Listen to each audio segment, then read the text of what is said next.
Hi, welcome back. This is a summarizing presentation what we discussed in last 7 weeks. We talk about different components of CX index. So the entire series is for develop and track CX index, that is customer experience index. Today we are discussing about the final model connecting all the 7 components. Actually, this is 6 component. One is an introduction. The 6 components will be connected and develop it as a model. So there are total 8 presentation on this series. First one is introduction, then 6 components, then this is a concluding presentation.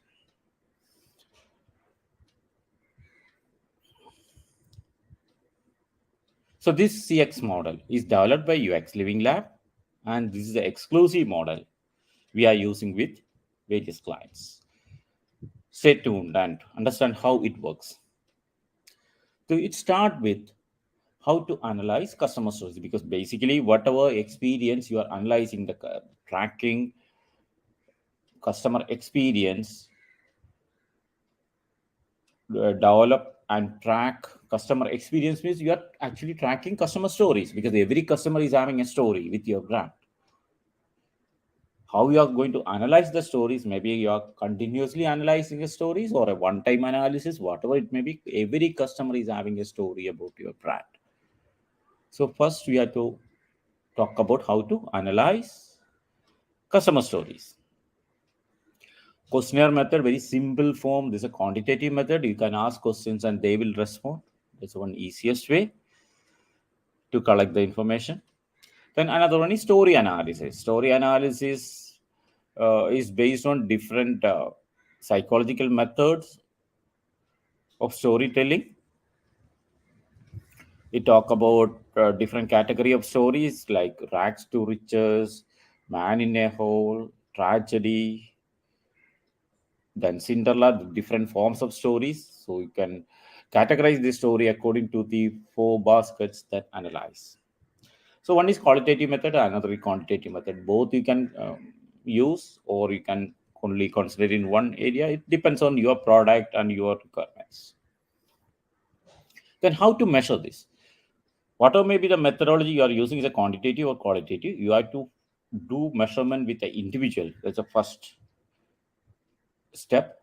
You have to talk to a customer and collect their stories. That is an individual measurement. Then compare the stories with others. That is a group mean. We call it as in statistics, we call it as group mean. That is comparing with others and how much the story is deviating from the group mean. That's the way the second stage of analysis goes on.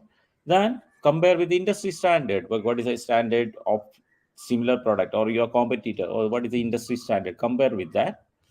How much you are away from the industry standard, maybe the positive side or negative side. That's the way you have to look into the story analysis. Then develop time series for continuity, because one time analysis I won't recommend that.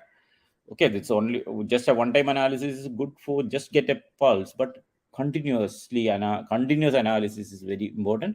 It depends on the product. You can do weekly analysis or monthly analysis or quarterly analysis. So develop a time series. That is very important, because continuously you have to track. For tracking, you need a time series. So what is the measurement model we are proposing? There are 6 components. We talk about effectiveness, then we talk about easiness, then we talk about emotions and feelings, retention, enrichment, advocacy. What are they? Effectiveness. The question is, how effective is your brand in meeting customer wants and needs? So yeah, think about your brand. How effective is your brand in meeting customer wants and needs? Easiness. How easy was it with work with your brand? Okay, emotions and feelings. How did interacting with your brand makes customer feel? What emotions it builds in their mind? Retention. How likely is the customer to stay with your brand? Enrichment. How likely is a customer to buy additional products and services of your brand?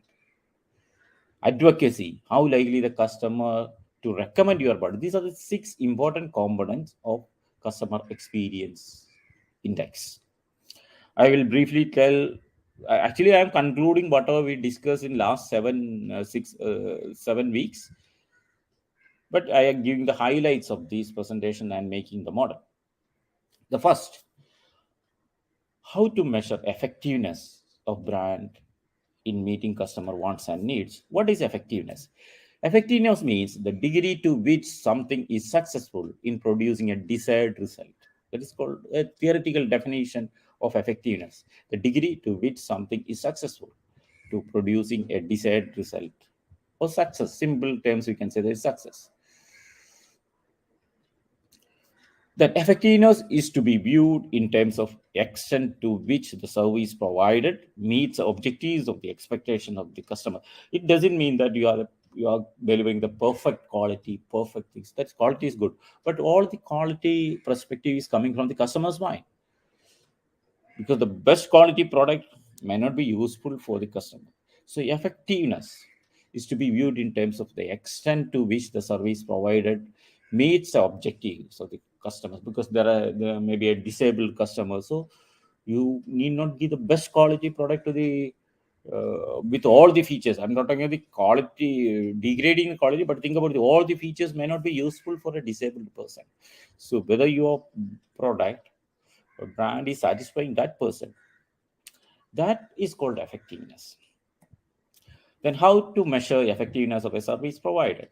Effectiveness of service depends on following factors: satisfying the need of the customer, synchronizing the product design with market environment, diffusion of innovation. These are the 3 components we discussed about measuring the effectiveness.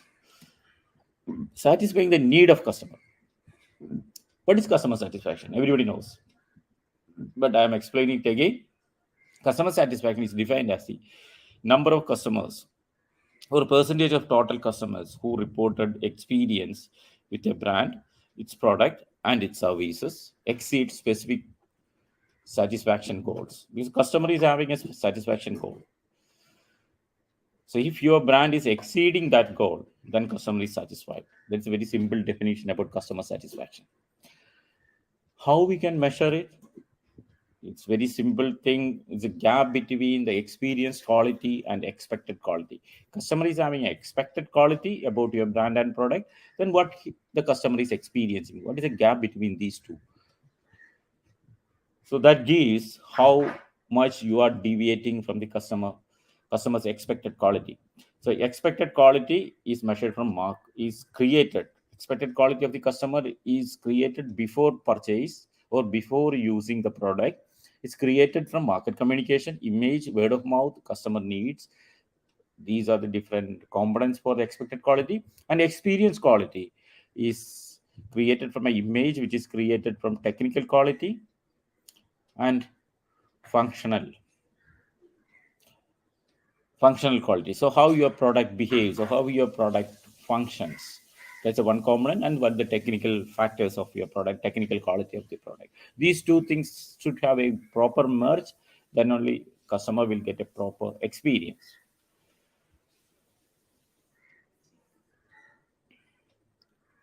Then comes to synchronizing design with the market environment. This is a little bit technical thing. What it is, your design should represent the market conditions now, because you can't build a Ford which was 30 years back. With a big equipment with a small screen. Nowadays, nobody will buy it. So it should synchronize with the present market needs. So the dimensions of the market environment are competition. Competition can be brand level, product level, or substitute level, or budget level competitions. Then economic forces, economic cycle, inflation, political changes, social aspects, changes in technology, changes in law and interpretation. All these factors come together in the synchronizing of design. So we have to look into all these factors while you check your design is in sync with the present market condition. Some products will fail if that's out of the market. That is not synchronizing the present market needs. So that part we had to check. Synchronizing the product designed with the market environment is having two things to measure, that is gap 1 and gap 2. Gap 1 is a micro level factors, that is competition in brand level. How what's what type of product your competitor is giving, or the product level, substitute level, budget level. These are the five folds analysis based on that. So you can think about the product level comparison. The substitution means uh, customer is using another product, not from the same in verticals, but it will satisfy customer needs. That is substitute product. Then budget level, the cost factor. Then the brand level. Some brands are more associated with the customer or not. Then gap 2. Gap 2 is a macro level factors that contains economic forces, economic cycles, inflation, political changes, social aspects, change in technology, change in law and interpretation. So actually we are talking about pestle model here. That's a gap 2. These are the two ways you can micro level and macro level comparison. These are the two ways you can compare your brand with your product design with the market environment. Then diffusion of innovation. What it is? That is the penetration of your product to the market. In simple, you are innovating your product. So how the penetration is happening? Diffusion of innovation refers to the tendency of new product or practices or ideas to spread among people. Also refer as market penetration in relation with time. So how much time it will take to penetrate the market? So actually, when you introduce a new product, it will go to innovators. Then it will move to early adopters. Then from early adopters, it will go to early majority, then late majority, then laggard. This is the way the product develops. Trying to convince the mass of a new idea is useless, because you need not try initially with early majority. Try with innovators. Convince the innovators and the early adopters. They will spread that news. That's the way. Innovators and early adopters are more important for growing the market. The early majority and late majority will use only after that. But you have to get a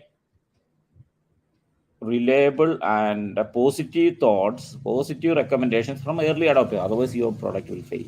So this is the way the diffusion of innovation is going on. Then, how to measure diffusion of innovation? Diffusion of innovation measures the popularity of the product in terms of usage or purchase. It is a function of sales unit of product category or a particular brand and sales of industry standard product in the sale of products. Like, so this is a little bit complex to understand, but actually think about it. There is an industry standard product and what is your product cycle. Compare between these two, whether the industry standard product and your product is in par or you are ahead of industry standard product, then you won it. Otherwise, you can't. So the steps are: industry standard product is a product benchmark for the industry. Look into the phone, you can benchmark some phone as an industry standard product. Then compare your phone with that. Step 1, determine the sales in unit of designed product per month since the introduction, months to 1 year, up to the end of growth of PLC's product life cycle. Step 2, determine the sale of units of industry standard product per month. That's the same thing you have to calculate in the industry standard product. Step 3, compare the introduction and growth stages of PLC of both products. This is the way you can calculate diffusion of innovation. So the model looks like this: customer satisfaction plus design synchronization plus diffusion of innovation gives the total model to calculate effectiveness. So these are three components of effectiveness. These effectiveness can be connected to these subvariables and parameters. So comparing these, not comparing, adding these three components, you'll get model for measuring effectiveness. Then we comes to the second component, easiness. How easy was it to work with your brand? Very interesting question, isn't it? Very interesting question, because people are, all the customers need easiness with your brand.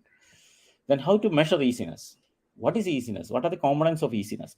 Easiness of service depends on the following variables: is complexity and distance. How complex your product is, because if everybody knows, if the complex products, it's not easy for a customer. So What is a complexity? That is negative side of the complexity, or 1 minus complexity is easiness. Then distance. Distance is how the customer, or what is the distance of customer from your brand. I will explain it in detail. Complexity contains what is the complexity while purchasing, while operation, while maintenance, while dispose, all the connected factors of the product. Then how to manage the complexity, very simple steps you can think about. Start with stakeholders of complexity. For example, perspectives, external and internal customers. You can talk to the customers. Then be a customer of your product. You buy your product first from a dealer, then you know what are the complexity in it. It's very tough. Is it very tough for you to buy a product from your dealer? Try that. That's one of the easiest way. That's a better.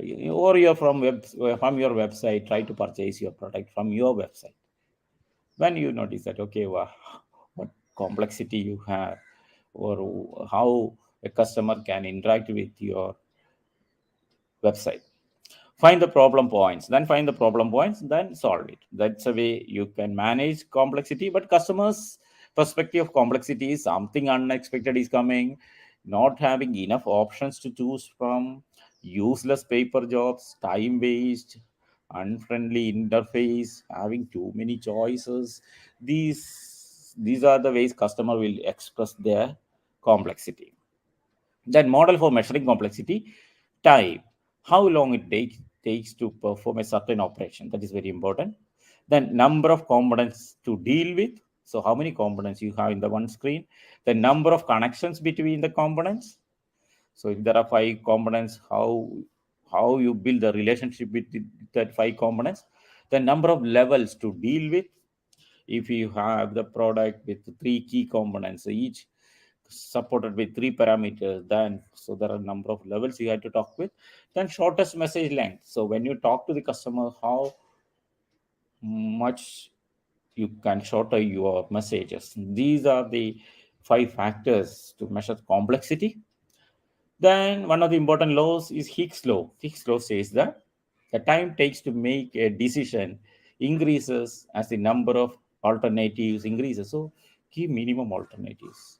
In other words, more options you offer, the less likely any of those options will be taken. So the mathematical expression, okay, these are the model. This is b log 2 n plus 1. The time taken will be make a decision is depend on the number of choices, and the relationship is logarithmic. So don't give more choices to the customer. So give the best choices. 3 to 5 is more than enough. 3 is best, then they will select. Then distance from customer. The another component is distance from customer. When you talk about distance, we are talking about physical distance, social distance, cognitive gap, experiential distance. So what it is? Physical distance. You can see a phone screen, how much you can reach with your hand. You can see the phone screen. This is a very common expression of physical distance. 49% people use only one hand, so this is a common area. Then 36 people will use this cradle method, so this is the area they can use. Then 15% 200. Think about the top sessions. It's very difficult to reach. So you had to arrange the components in such a way what's the physical distance from customers to your components. Then social distance. Some customers have very attachment. For example, some people loves iPhone, some people loves Google. So it depends on. Some always think that Apple is best. So that type of social distance from your brand to be measured. Then measuring the cognitive gap. That's one of the important things. Whether they can understand everything. There are 4 typical questions when you measure the cognitive gap. Will the users try to achieve the right outcome from your product? Will the users notice that the correct action is available to them? Will the user associate the correct action with the outcome they expect to achieve? If the correct action is performed, will the user see that progress is being made towards their intended outcome? These are the 4 typical questions to measure the cognitive gap. Whether users will try, whether users will notice, whether users will associate with the correct action and their expectations, and whether they get that output. It's very simple 4 questions. So we can talk to customers about these 4 factors. Then you can understand what is a cognitive gap between your design and customer needs. Then comes to experiential distance of usability. What it is? Think about the current state. Current state lists the processes, workflows, and characteristics of brand or product. Then the future state. Future state, which outlines the target condition of customer wants. So every customer is looking for some target, some objectives. What he is having now? What is the objective he is looking for? What is the goal he is looking for? What is the target he is looking for? That's the future state. Compare between these two and find the gap. First, identify whether a gap actually exists between the customer expectation and the present state, between the present product's performance and the customer wants, and if so, gap description should outline and constitute the gap and find the root causes. The measuring tools are McKinsey's 7S framework, SWOT analysis, Nadler-Tushman model. There are different models available. You can use a very simplest model is SWOT analysis. So what is customer expectation and what's the product you have? So that's called experiential distance in usability. When the customer use the product, what's the gap? Then comes to Fitts law. Fitts law says that time required to move to a target, that the Fitts law connected to the distance. Fitts law says that the time required to move to a target is a function of target size and distance to the target. Think about the object is far away or object is bigger. These are 2 factors. Fitts law says that time is equal to a plus b log 2 1 plus d by w. That is, the above is a mathematical formula for Fitts law. That the time is a function of distance and width. Width is called complexity. Then the model for easiness, width and distance. I already said the width is complexity, the complexity and distance. These are 2 components. How to measure the complexity? From time, number of components to deal with, the number of connections between the components, number of levels to deal with, shortest message length. These are the parameters of complexity. Distance, physical distance, social distance, cognitive gap, and experiential distance. From these 2 factors, you can measure easiness. Then third comes to how to interact with your brand makes customer feel. So what is the emotional feeling it creates with when customer interact with your brand? So really, very, very important, because almost all the decisions are made based on emotions. So what is the emotions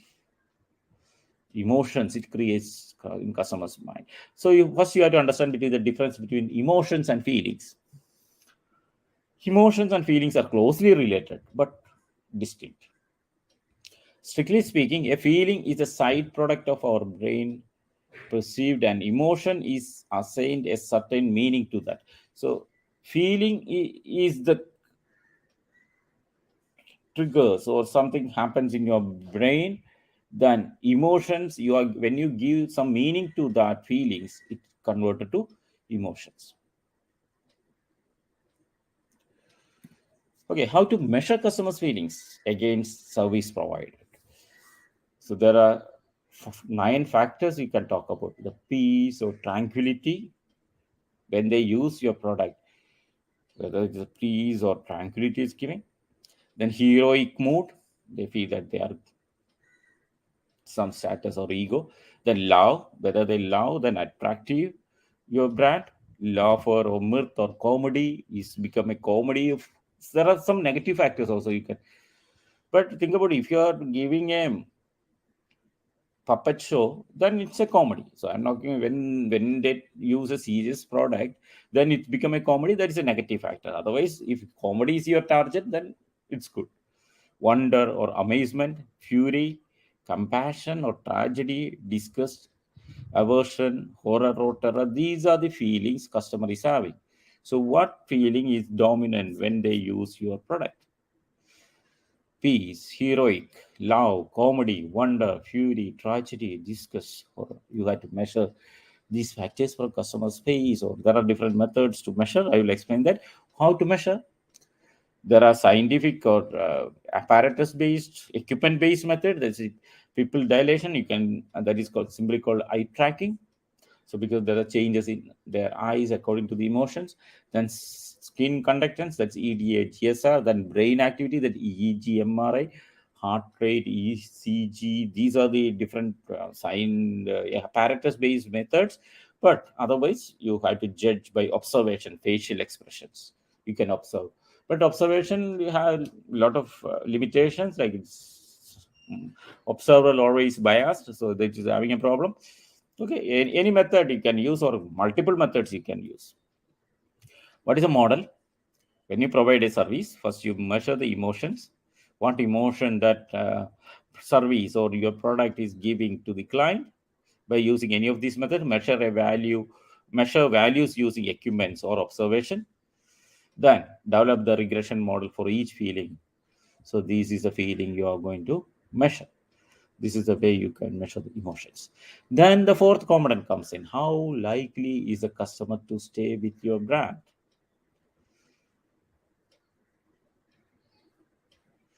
What it is? It's called retention. How likely is a customer to stay with your brand? The measuring components are core services. What's the core service you are providing? Facilitating services. That's another component. That is information, order taking, billing, payment. These are the facilitating services. Enhancing services. That's consultation, hospitality, safekeeping, and exceptions. What it is? When you sell a product, think about you are selling a phone. Core service you are providing. Then what information you are providing, how the order is processing, what type of billing process you have, how you are collecting the payment. Think about what technical guidance you are giving while he purchased the phone, when he asks questions, hospitality, how you are taking care of that person, and how you are taking care of their data. And there is special needs, maybe they need some special softwares or something, so are you taking care of that? So this is the way customer satisfaction comes in. Customer satisfaction won't comes from core service only. So if the customer is not satisfied with your service, they won't stay with your brand. That's a very simple thing. The problem of this situation, think about it. There is a complaint. Normally we can measure against complaint. The customer satisfaction, this retention, we can, because there is high chance to move away, step away by your customer from your brand because there is a complaint. So what is the chance for complaint? Think about a scenario like 10,000 customers you have, then 8 components. Think about the 8 components we already discussed. One customer is not satisfied with one of the 8 components. For example, he's not satisfied with your billing. What is the chance for next customer is also not satisfied the same component? So what is the chance for the other person? That is very important. Look to that. The chances are, think about the first customer, he already dissatisfied. Probability for selection, already dissatisfied with one option, that's billing. Whatever the second customer, what is the chance for selecting the same billing component by the second customer? The 0.125, very normal. But third customer, so 0.34. This is a probability calculation. I'm not saying any figure with just directly from my mind. That is a probability method. We can calculate that fourth customer. Think about it, 0.58. There's a 50, more than 50. There's a 50-50 chance that he will select the same. He'll select the same component. Fourth customer, even though you have 10,000 customers, fourth customer will select because you have only 8 components. Fourth customer, some 50-50 chance, then fifth customer 0.79, sixth customer 0.92, seventh, eighth customer, you make sure that the eighth customer will select the same billing, because one customer already say that billing is not satisfied. Then the eighth customer will say that the billing is not satisfied. What is the implication of that? Eighth customer, one complaint from one customer about one component results in 13% of customers stays away. 13% is a huge factor. If you have 10,000 customer, 1,300 customers will stay away. That's a huge factor. This is very higher, because you can accept this level maybe less than 5. That is, you have to seriously look into each complaint, even though you don't feel that I have 10,000 customers. If one customer gives a complaint, doesn't matter. I won't mind it. Don't take that approach. It's a very serious thing. So if in the one client, one customer complains about anything, you have to sort it out. What's the problem behind it? How to sort it out? Because even though you have 10,000 customers, it will vanish in win no time, because first step is itself 13% cut, step away from your brand, then immediately it increases it in an exponential way. So don't take it is a very simple thing, because you may feel that I have 10,000 customers. It's nothing. No, one customer in 10,000 for one component is so serious. Then the fifth factor. What is the fifth factor? How likely is the customer to buy additional product and services? That's enrichment. The previous section we talk about how the customer will stay with your brand.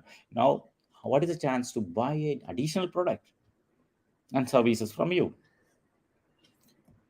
The model we had to talk about, or we had to measure, is 5-factor analysis model. That is core factors, enhancing factors, dual threshold factors, love factors, and neutral factors. What is that? Core factors. What is expected by customer, but will not be a source of satisfaction? As I said about the phone, that's a core factor. Enhancing factors. Factors that leads to customer satisfaction, but failure to deliver does not cause dissatisfaction. Maybe you are I think it depends on the product you have. Maybe the dealer is explaining about the phone. Think about a tech savvy customer. That is not an enhancing factors, because he knows everything from net. So factors that lead to customer satisfaction, but failure, if you won't explain it, they won't think that that's a failure from your side. But the illiterate person is not like that. So that is called enhancing factors. Dual threshold factors. In such factors are failed to deliver, it will cause customers dissatisfaction. Delivering above the specific level will cause satisfaction. For example, when the dealer delivers the phone, he finds that something is not working, so I can't replace it because you already purchased it. That type of service is a dual threshold factors. Then love factors. For example, customer gives screen guard free. That is called love factors. This constitutes a willingness to serve. They are not. It's enhancing the service, but their willingness to serve the customer, genuine empathy. Or if they ask, okay, can you paste that screen card on top of the phone? Okay, I'm ready. So that type of service is called love factors. Then neutral factors. There are a lot of factors which is least sensitive to the customer, but it should be there. Something like warranty, international roaming, not roaming, international usage, something like that. That's called neutral factors. Okay, these are the 5 factors you had to think about while measuring customer measures before buying additional product. So how likely is a customer to buy additional products? Core factors. Customers won't pay additional. If something wrong with the core factors, they won't pay additional. So this company's responsibility or brand's responsibility to replace it. Then enhancing factors. The customer is ready to pay additional. I already said there are some enhancing factors. Maybe you are installing the software on the phone, so you can charge additional. That's called enhancing factors. Dual threshold factors. The customer is ready to pay additional maintenance and support.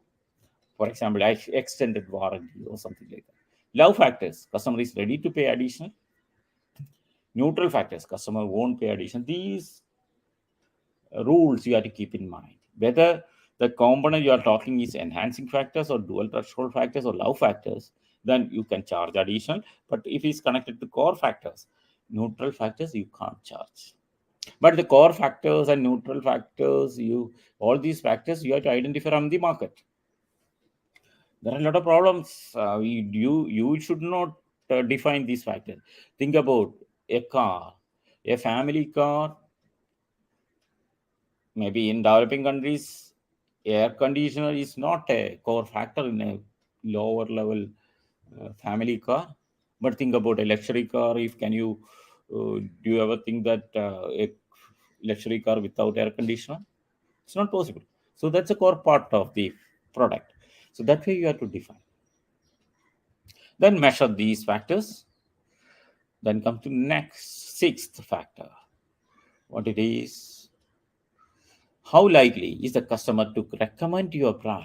Oh, that is biggest asset. If customer recommend your brand, it's the biggest asset. Whatever you measure from the customer is different. But think about a customer is recommending your brand to others. Considering your experience, how likely would you be recommend my brand to your friends or colleagues? That is a question in front of the customer. Considering your experience, the customer's experience, considering your experience, how likely would you be to recommend my brand to your friend or colleague? This is called net promoter score. Very beautiful measurement and very simple measurement to measure your client, where the loyalty of your customer to the brand, loyalty as well as their satisfaction, everything, because it's having very simple psychology that your customer will recommend your brand to your friends or colleagues if he's satisfied. Otherwise he won't recommend. He said, I already spent money, I waste the money, so don't use this. That is a recommendation they will give. If he's not satisfied, if the customer satisfied, then they will recommend to others. There are passive people that they will satisfied, but they won't recommend. But there are people who is recommend that. That is the biggest asset you have. So net promoter score is a percentage of customers rating their likelihood to recommend a brand, a product, or a service to the friend or colleagues as 9 or 10, that is promoters, minus the percentage rating that the 6 or below detractors on the scale of 0 to 10. Respondents who provide score 7 to 10 refer as passives. That's called net promoter score. So what is the percentage of people who gives 9 or 10 minus what is the percentage of people give 0 to 10? Sorry, 0 to 6. And the total is taken from 0 to 10. That's the way. So the measurement is 0 to 6, then 7 to 8, 9. So promoters are the loyal enthusiasts who will keep buying and refer others. That is, actually, they are working as evangelists to you. Then passives are satisfied but unenthusiastic customers who are vulnerable to competitive offerings. Detractors are the unhappy customers who can damage your brand and impede growth. So these are the three category of customers. So always look into the promoters. What is the percentage of promoters? That is called net promoter score. What is a net promoter score in as a simple terms? Net promoter score measures the loyalty of a brand's customers base with the score from minus 100 to plus 100, which comes from the customers answering the question, how likely are you recommend this brand to a friend or colleague? The way you measure your promoters is by checking how many people scored you 9 and 10. But the next question is also very important.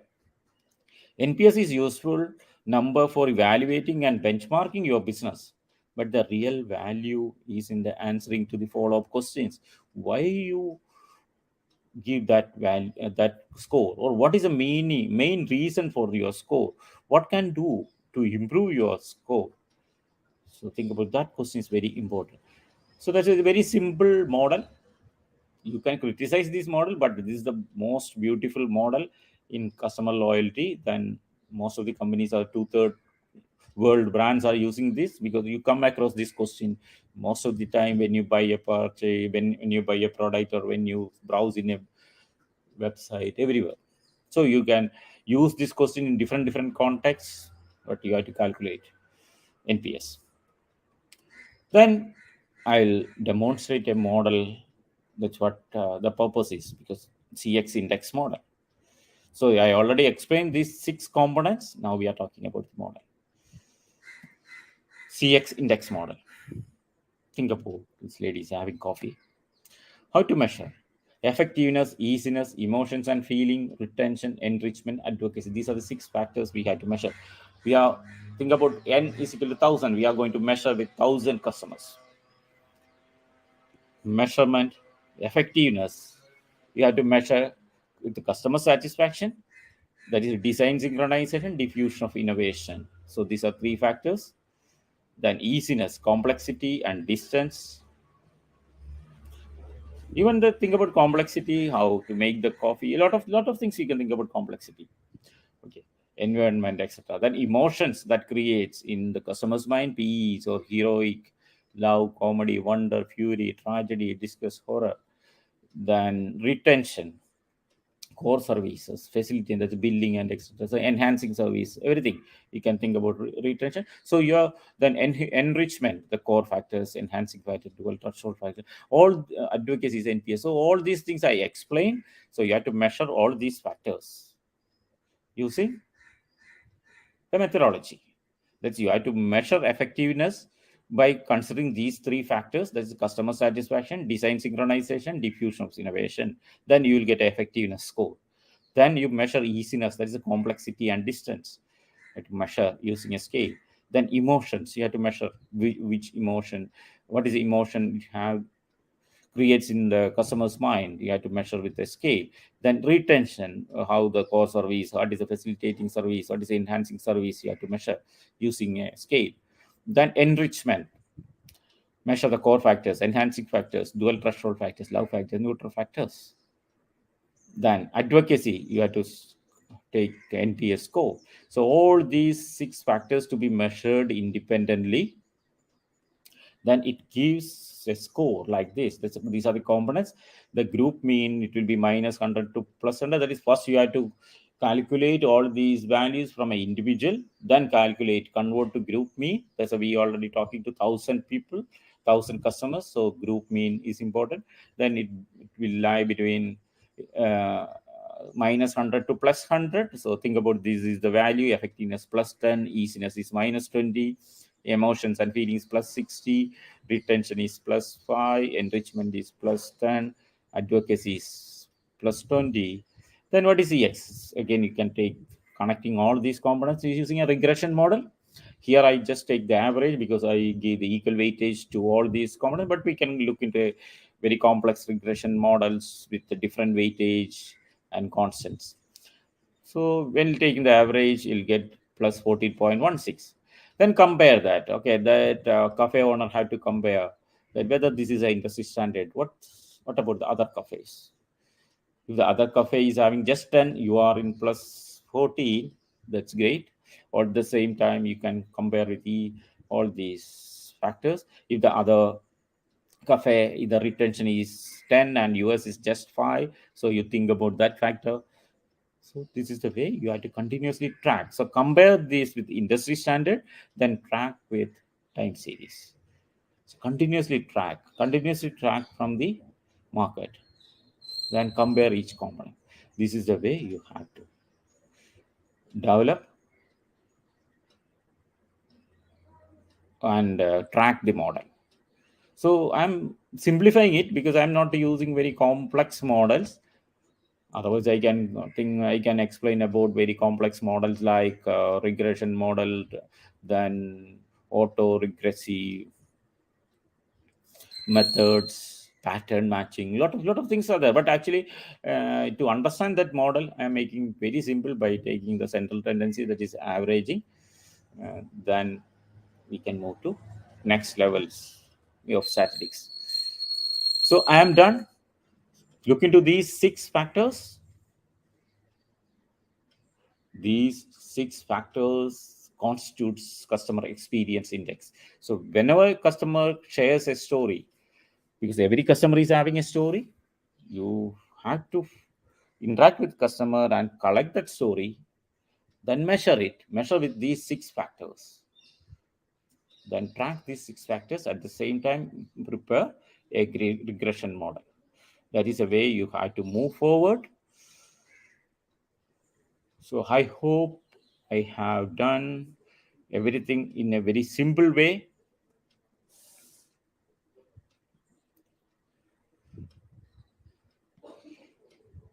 It's a very simple way to explain. So you can develop your index in your industry or in your with your brand and track it. Of course, if you have any questions on these factors, you can scan this QR code and talk to me. I'm happy to share any of the component, explaining about any of the component according to your requirements. At the same time, you are free to share my presentation to your friends and colleagues and questions.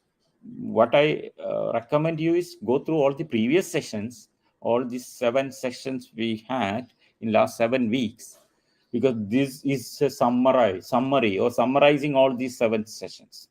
So actually, when each section takes each week, it's around 45 minutes for each session to understand. So go through that videos, go through that live presentations. It's already available in LinkedIn, on YouTube and Twitter. So you can go through that, then learn it in deep and ask questions. At the same time, you can ask questions here. I will answer to any of your questions. Thank you so much. Thank you for your time. See you on next week with a new topic. I have completed almost 1 year in live in LinkedIn. There is more than 55 live, 55 weeks. I'm continuously live in LinkedIn. You can go through different aspects of customer journeys, different aspects of customer experience, different aspects of research, market research, usability testing, all these factors I discussed in the last 1 year. Every week I'm live, almost 45 to around 45 minutes I'm live every week in the same time, same day. You can follow me. At the same time, you can share this presentation to your colleagues. All presentations are available in LinkedIn, YouTube, and Twitter. Thank you so much. See you next week.